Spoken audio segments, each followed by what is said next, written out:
Untuk teman-teman yang ingin mempromosikan bisnisnya atau mendukung YouTube ini, bisa menghubungi nomor gua yang ada di kolom deskripsi. Wah, ini catatan menarik nih. Seharusnya Inzaghi bisa bahasa Inggris. Jadi kalau ada pemain-pemain baru yang tidak bisa bahasa Italia, setidaknya Inzaghi punya bahasa lain ya untuk bisa koordinasi, bisa komunikasi, bisa diskusi tentang taktik.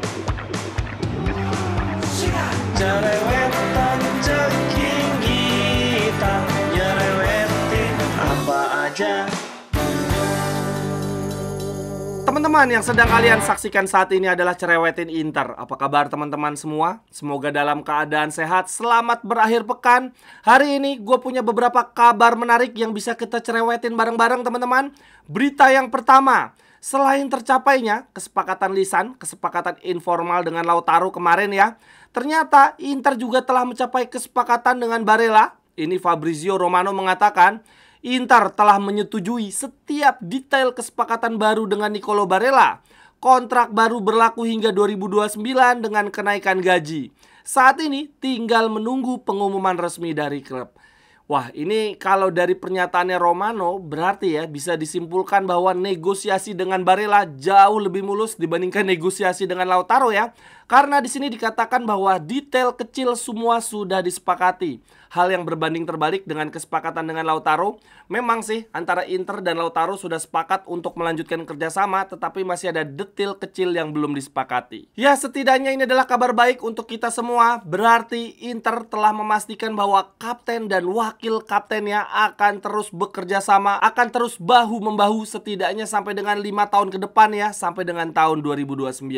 Siap-siap tsunami trofi nih teman-teman. Akan tetapi teman-teman, sayangnya perihal perpanjangan kontrak justru belum tercapai dengan wingback kanan kita asal Belanda, Denzel Super Dumfries. Ini salah satu jurnalis Calcio terpercaya, Alfredo Pedula, dia bilang begini, satu-satunya keraguan tentang pembaruan kontrak justru terjadi pada Denzel Dumfries. Jika bek sayap Belanda itu pergi, Inter tidak tertarik untuk menggantinya dengan Giovanni Di Lorenzo. Hal ini bertentangan dengan rumor yang beredar.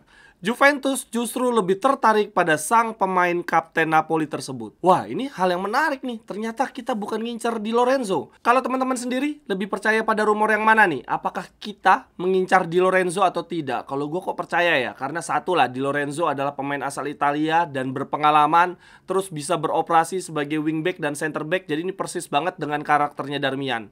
Di Lorenzo bagus nggak sih teman-teman di musim ini bersama Napoli? Karena kok banyak yang mengkritik dia ya. Dia jadi starting line up di timnas Italia sekarang. Banyak yang menganggap bahwa Di Lorenzo tidak pantas mengisi tempat utama sebagai wingback kanan timnas Italia.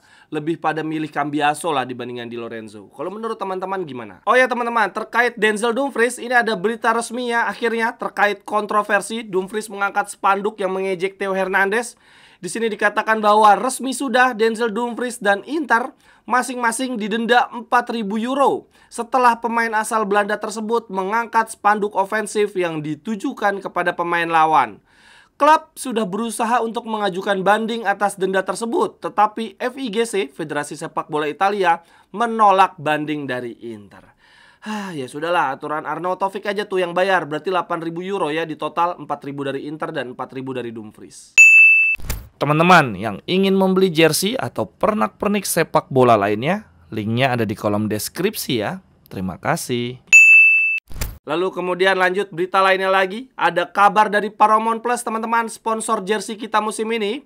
Di sini dikatakan dari media Calcio Finanza, Antonella Dominici, kepala Paramount Plus Italia, ketika ditanya tentang bagaimana kelanjutan kerjasama untuk menjadi sponsor utama Inter di musim depan, apakah ada potensi itu? Lalu Antonella, kepala Paramount Plus Italia, menjawab begini, kami sedang dalam pembicaraan dan tidak ada yang menganggap remeh-temeh hal ini. Ada masalah struktur perusahaan di Amerika Serikat yang menyulitkan kami mengambil keputusan mengenai kolaborasi di masa depan saat ini.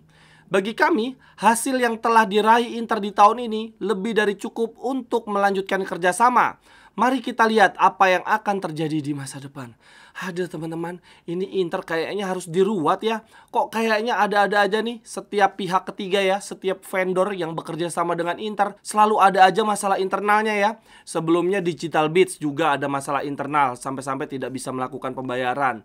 Bahkan owner kita Suning juga ada masalah internal ya, kebijakan pemerintah, sehingga kesulitan untuk terus bekerja sama dengan Inter. Sekarang giliran Paramount Plus anjir. Untuk Paramount Plus Italia sih sebetulnya sudah setuju, sudah senang ya bekerja sama dengan Inter. Prestasi Inter di musim ini sangat baik.